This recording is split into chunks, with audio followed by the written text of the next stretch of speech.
자, 제가 자리한 이곳은요, 송추 계곡으로 유명한 양주 오봉산입니다. 오봉산, 그렇죠. 5개의 멋진 봉우리로 이루어진 산, 이런 이름일 텐데요. 우리나라는 국토의 70%가 산으로 이루어져 있죠. 그만큼 오봉산처럼 이름난 명산도 많고 그 명산 안에 사찰도 있습니다. 자, 제가 찾아갈 이곳은요, 저와 개인적으로 인연이 참 깊은 곳인데요. 제가 참 좋아하는 그런 사찰이기도 합니다. 오늘은 어떤 사찰을 만나게 되고 어떤 이야기를 만나게 될지 또 기대가 되는데요. 저와 함께 떠나 보시죠. 절 따라 전설 따라 떠나가 보세. 좋다.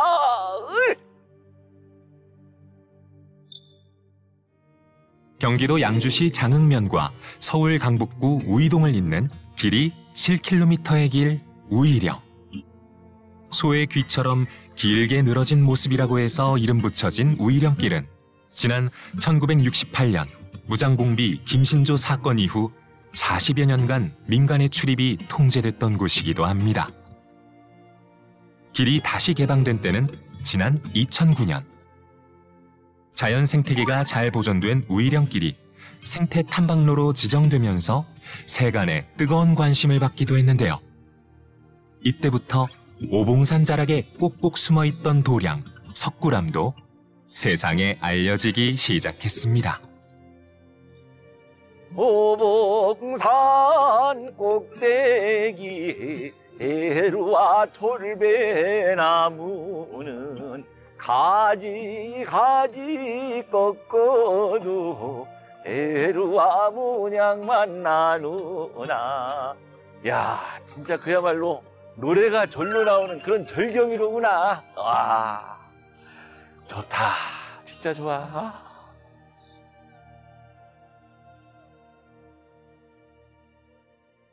자, 제가 찾은 이곳은 바로 오봉산 석굴암입니다. 이 경기민요 가운데 오봉산 타령이 있는데요. 아마 이곳을 배경으로 해서 만들어지지 않았을까 하는 생각이 들 정도로 절경 중에 절경입니다. 이 올라오는 길이 정말 가파른데요. 마음은 엄청 가벼운 그런 느낌이 드네요. 자, 오늘 이 오봉산 석굴암을 제대로 설명해 주실 제가 또 개인적으로 존경하는 분입니다. 도일 스님 모시도록 하겠습니다. 반갑습니다. 네, 스님 반갑습니다. 네, 이렇게 찾아주셔서 환영합니다. 네, 반갑습니다. 네.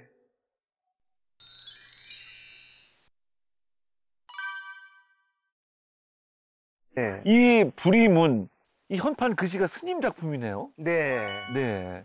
이 일주문에 얽힌 이야기도 좀 많은 걸로 알고 있는데, 네. 이 일주문과 똑같은 일주문이 봉은사에 또 있다면서요? 맞습니다. 네. 원래 그 봉원사 일주문이 한 100년 넘은 건데요. 네. 30년 전에 헐어서 네. 없어질 뻔한 거를 산하사, 양평 산하사에 건 30여 년, 20여 년 이렇게 모시고 있다가 네. 거기서도 해체해서 버리게 된 것을 제가 또 여기 한 석굴암에 모셔가지고 한 10여 년 동안 있었는데 그게 문화재 가치가 돼가지고 본자리로 가게 됐어요. 한지본처네요. 한지본처로. 네. 근데 사실은 서운한 마음이 많았는데 제가 생각한 것이 그럼 똑같이 복원을 시키자. 네. 이래서 이렇게 새롭게 쌍둥이 부림문이 되고 네. 또 이렇게 글씨도 직접 써서 네. 이렇게 모시게 됐습니다. 아니 정말 이 오봉산의 네. 이 멋진 절경이 이 액자처럼 네. 딱 이렇게 한눈에 들어오거든요. 네, 예. 위치도 참 아주 절묘하게 네. 잘 맞는 것 같고, 네. 네, 오늘 이 도일 스님의 멋진 해설에 따라서 네. 이 절 따라 전설 따라가 네. 더 재밌을 것 같다는 생각이 듭니다. 아, 예. 잘 부탁드립니다, 네. 스님. 노력하겠습니다. 자, 그럼 한번 들어가 볼까요? 네.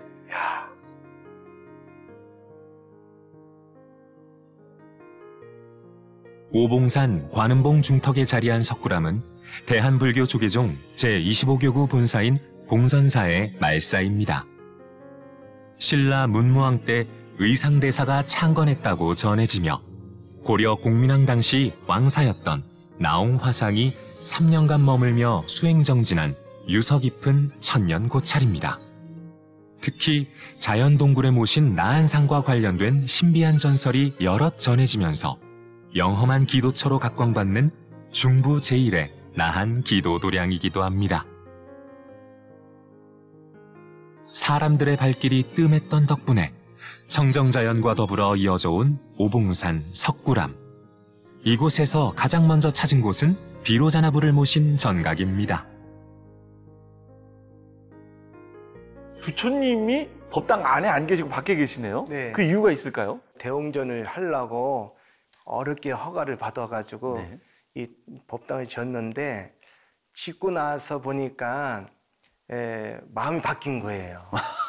네.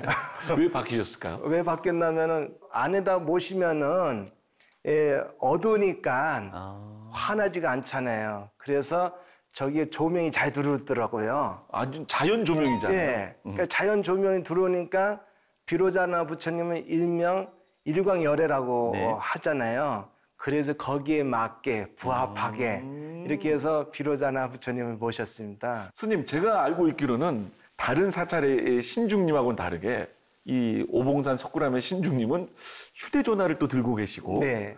또 5개의 봉우리를 이렇게 또 들고 계신다라고 들었거든요. 네. 제가 이거 이제 여기 법당에 부처님이 안 계시다 보니까 목탱화를 백사이거든요. 네. 백사이 신중탱화를 모셔야 되겠다 생각을 갖고 어느 때 옛날같이 백일정성을 들고 천일기도를 하겠나 이게요. 요즘같이 바쁜 세상에.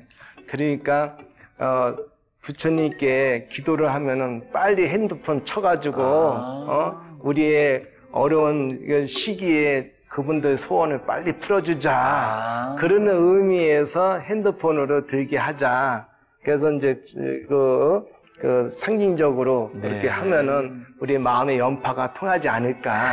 예. 스님의 이 포교 원력이 네. 이 신중 목각탱을 통해서 또 표현이 되네요. 네. 그 다음에 이제 그 봉오리가 5이 있다 그랬잖아요. 네. 그게 오봉산이에요. 아, 우리 오봉산을, 예. 이 석굴암을 잘 지켜주십사는 예, 그런. 오봉신입니다. 아. 예, 오봉을 들고 있는 분이 오봉신이고요. 그러니까 이분들이 총 108분이 정도 됩니다. 네. 104인데요. 그 공양 올리는 선녀들까지 하면 108명이 되는데요. 그래서 우리는 108번의 또 상징도 있잖아요. 네. 번뇌. 이런 것을 우리에게 마음에 와서 기도를 하면 한 분 한 분이 업장을 다 소멸시켜 주시는 그런 선신들로 이렇게 모셨습니다. 그런 의미가 있군요. 네. 아마 우리 스님의 그런 그 간절함, 어찌 보면 이 포교의 그런 그 발언을 담고 있는 네. 그런 마음들이 네. 대중들에게 많이 이게 전파가 돼서 대중불교, 네. 또 쉬운 불교, 네. 친근한 불교로 다가오지 않을까 하는 그런 생각이 듭니다. 네. 오봉산 석굴암의 진면목을 확인할 수 있는 곳은 바로 석굴법당 나한전입니다. 석굴은 밖에서 볼 때는 그다지 커 보이지 않지만 막상 안에 들어가 보면 그 규모가 상당한데요. 안으로 들어갈수록 천장이 높아지는 천연자연동굴 안에는 108분의 나한상이 모셔져 있습니다.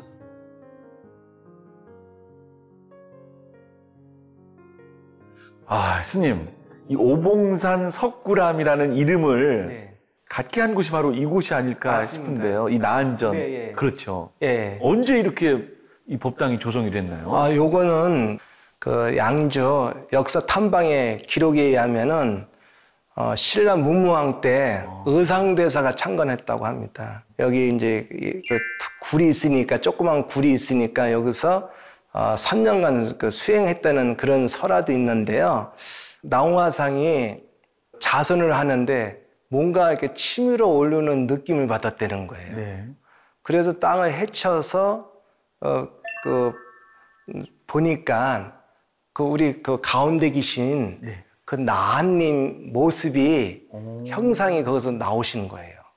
근데 이렇게 보니까 정확한 모습은 아닌데 모습 형상이 나한님 모습이 있어서 이 석굴에다가 이렇게 모시고 점안을 했대요. 근데 땅속에 있다가 나온 부처님은 흔히 얘기하는 것이 영험이 많으시대요. 네. 그래가지고 이제 그때부터 이제 스님네들이 이렇게 많은 스님네들이 와서 수행하고 가는데, 첫째는 이 말 그대로 암자예요. 네. 그러니까 암자니까 이 석굴암을 그냥 그 굴로 해서 석굴암 암, 작은 암자. 그러니까 스님네들이 도를 닦고 갈 수 있는 그런 암자인데, 1955년 그 이후에 사람들이 많이 온 전설이 있습니다. 이 석굴암에 사람들이 많이 모이게 된 이야기, 과연 어떤 이야기일까요? 한국 전쟁이 끝난 지 오래지 않은 1950년대의 일입니다. 어느 날 마을에서 3명의 노인이 불공을 드리기 위해 석굴암을 찾아왔습니다. 나한전엔 여느 날과 다름없이 생공양미 새불기가 올려졌는데요. 나한님이 생식을 하신다는 걸 몰랐던 노인들은 스님의 정성을 험담하기 시작했습니다. 그런데 스님의 불공이 끝나갈 즈음 신기한 일이 일어났습니다. 그릇 안에 있던 생쌀이 나한님의 입과 가슴, 그리고 무릎에 붙어 있었던 겁니다. 그날 이후 석굴암 부처님이 생쌀을 드신다는 신기한 소문은 삽시간에 퍼지기 시작했고, 전국에서 기도객이 공양미를 들고 몰려들기 시작했습니다. 저희 스님이 53년도에 오셔가지고 철회 기도를 하신 거예요. 그러니까 철회 기도 하신 이유는 이 불사를, 충창불사를 이루려고 염원을 하고 있었는데, 마치 그분들이 와서 네. 그렇게 이적을 보인 거죠. 나한님의 신통력이 예. 이렇게 그 많은 신도들을 끌어모으는 그런 힘이 되지 않았을까 싶은데, 그 이야기가 뭐 신라시대, 뭐 고려시대 이야기가 아니라 1900년, 1955년. 이야. 예, 6.25 직후. 예. 와, 그러니까 이 참, 그 무지한 우리 중생들의 일깨워 주시죠. 그런 믿음을 다시 한번 일깨워준 우리 나한님의 신통력이네요. 네.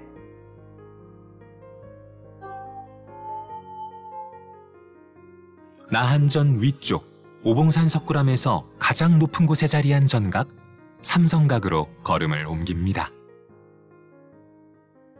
와, 스님. 네. 이 삼성각에서 그 바라다본 상장봉이라고 말씀하셨잖아요. 맞습니다. 경치가 끝내줍니다, 스님. 네. 저기가 여기 넘어가 삼각산이에요. 삼각산. 네. 삼각산인데 그걸 북한산이라고 그러잖아요. 네. 근데 여기 기마상이라고도 그래요. 그런데 스님 또 특이한 점이 삼성각 이렇게 현판이 돼 있는데 제가 뵈니까 지장보살님 같거든요. 맞습니다. 뭐 지장전이나 뭐 명부전에 계셔야 될 지장보살님 왜 삼성각에 계시는지 궁금한데요. 네. 참 석굴암이 말 그대로 암자다 보니까 그 당시에는 다 그 수신리길을 저다가 먹고 저다가 불사를 해야 되는데 그때는 거리가 멀고 또 땅이 없었어요. 저희 땅 150평밖에 없다 보니까, 그러다 보니까 이렇게 절을 이렇게 질 수 있는 여건이 안 되다 보니까, 그래서 그 초자 안자 큰 스님께서 여기 삼성각에다가 이렇게 이게 모신 거예요. 다른 데는 이제 칠성각, 독성각, 저 산신각을 합해서 삼성각인데요. 흔히들 다 그렇거든요. 근데 여기는 독성님은 석굴에 계시고 지장님이 삼성각에 계십니다. 네. 특이한 점입니다. 그러네요. 뭐 사실 저희 같은 무지한 사람들이나 그걸 따지지 우리 큰 스님 같은 분들은 지장전에 계시건 뭐 삼성각에 계시건 그렇게 생각을 안 하셨던 거잖아요. 그리고 또 이 절의 성편에 맞게 또 하는 거기 때문에 또 제가 뵈니까 이 돌로 이렇게 조성이 된 것 같은데 맞습니까, 스님? 네, 맞습니다. 예, 보통 그 목각으로 이렇게 조성을 이렇게 많이 하는데 석굴하면은 특이하게 지장보살님, 아미타 부처님, 나한님이 다 석굴이세요. 와, 고불인데요. 이 석굴암에 딱 맞네요. 네. 석굴암에 맞게. 예. 물 맑고 골 깊은 산중암자, 오봉산 석굴암에는 용왕샘이라 불리는 특별한 샘이 있다고 하는데요. 이곳에는 어떤 이야기가 숨어 있을까요? 이 오봉산 석굴암에 네. 또 다른 이야기가 전해오는 곳이 바로 이곳이라면서요, 스님? 맞습니다. 네. 그 당시에는 90년만 해도 네. 그때는 유일하게 식수가 이게 유일했던 거예요. 네. 그런데 이제 부정을 타면은 비가 안만 와도 물이 안 나와요. 그래요? 예, 예. 비가 오는데도요? 예, 예. 그런데 그게 석 달 열흘이 돼야, 딱 네. 100일이 돼야 물이 나와요. 와. 예. 그러니까 부정하면은 부정 타서 물이 안 나오는 거예요. 아무리 비가 와도. 예, 예. 때는 6.25 전쟁 직후였습니다.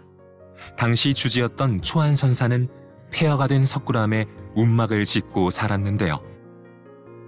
어느 날 중병을 앓고 있는 한 처사가 찾아와 100일 기도를 청했습니다. 초안선사가 처사에게 한 유일한 당부는 기도 중에는 부정한 것을 접하면 안 된다였습니다.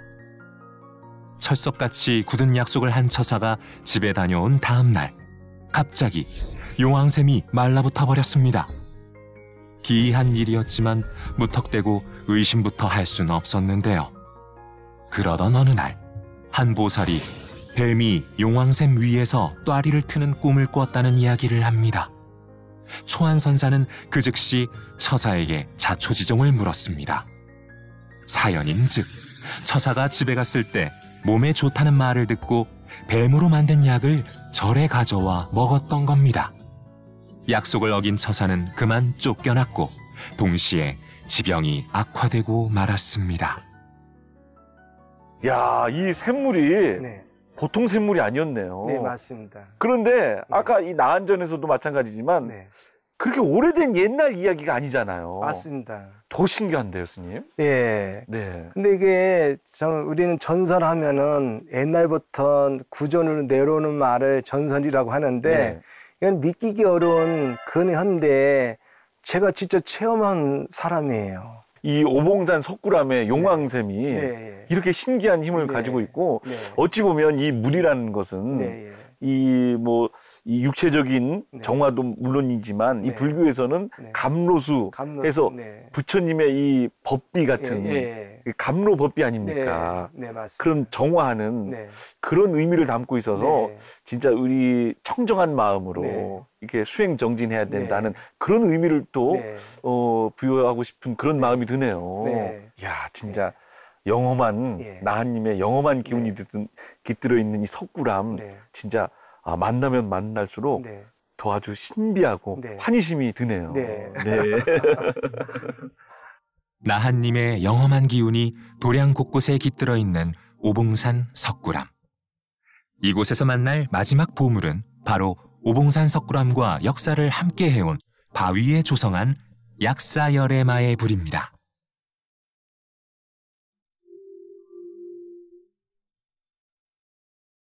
와, 스님, 이 자연석에 조성된 약사열애 부처님이시네요. 정말 웅장하면서 네. 뭔가 치유를 받는 듯한 그런 기운이 느껴지는 부처님이신데 언제 조성이 됐나요?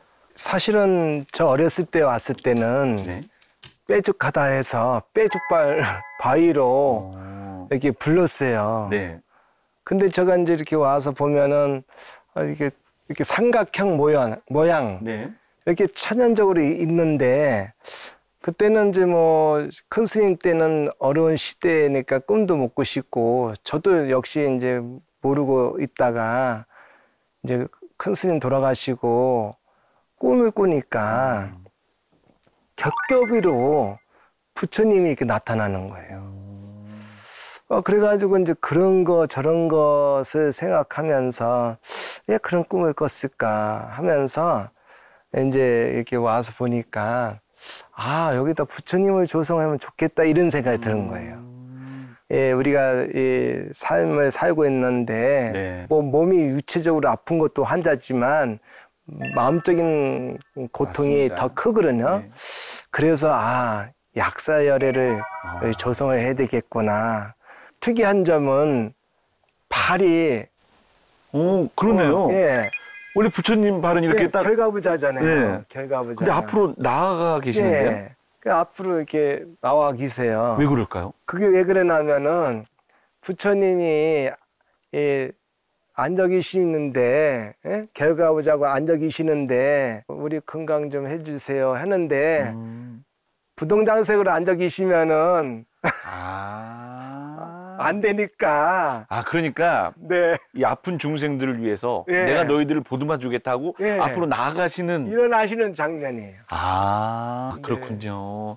이 오늘 이 절따라 전설따라 오봉산 석굴암 우리 도일 주지스님의 이 아주 정감 있는 그런 해설과 또 안내에 따라서 이렇게 다니다 보니까 한 가지 느낀 게 참 작지만 강한 기운을 가지고 있는 도량이고 우리 스님의 그 포교의 원력이 진짜 석굴암을 천년고찰 석굴암을 더 빛나게 하고 있고 우리 시대에 열린 불교로 다가갈 수 있게 노력하고 계신 게 아닌가 해서 진짜 절따라 전설따라도 우리 시대의 이야기고 우리가 공감할 수 있는 그런 프로그램이다라는 걸 느끼게 하는 그런 귀한 시간이었습니다. 아유, 고맙습니다. 네, 스님 덕분에 진짜 오늘 귀한 시간이었고요.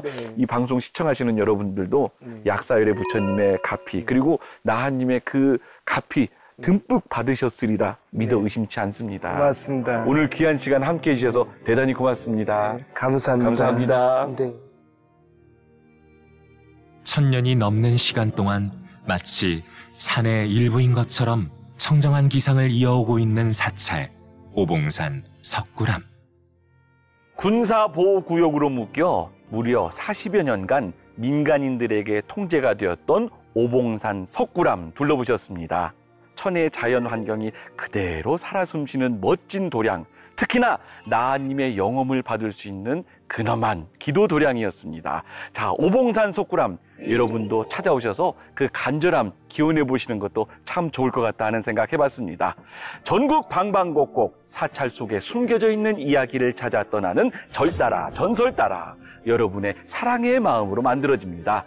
ARS 060-800-7000번 060-800-7000번으로 여러분의 따스한 마음 모아주시면 고맙겠습니다. 저는 다음 이 시간에도 더욱 재미있고 유익한 이야기 가득 준비해서 여러분 다시 찾아뵙겠습니다. 절따라 전설따라 얼씨구 좋다 을! 역사의 소용돌이 속에서도 소멸되지 않고 이어져 온 오봉산 석굴암.